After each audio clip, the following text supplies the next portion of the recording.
Mbrëm në ora 20:45, zyrtar policor nga stacioni policor Zherovian kanë privuar nga liria 40 vjeçarin i cili ishte denoncuar nga bashkëshortja e tij se ka kërcënuar për shkak të dhunës në familje, të raportuar një ditë më parë. Ai po mbahet në stacionin policor dhe ndaj tij do të bëhet kallëzim përkatës. Dje në orën 12, zyrtarët policor nga njësia policore për sigurinë e komunikacionin rrugor Gostivar, në rrugën magjistrale Gostivar-Kërçov afër Strazhës, kanë privuar nga liria personin BR, 34 vjeçar nga fshati Gradeci, i cili ka sulmuar fizikisht një polic gjatë kryerjes së detyrës zyrtare. Ai po mbahet në stacionin policor dhe pas dokumentimit të çështjes ndaj tij, do të bëhet kallëzim përkatës nga neni 383 kodit penal.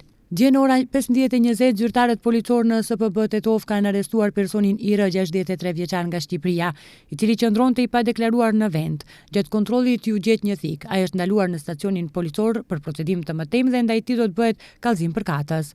Gjatë ditës së djeshme është kryer kontrolli intensifikuar i automjeteve dhe drejtuesve të mjeteve në zonën e SPB Tetov.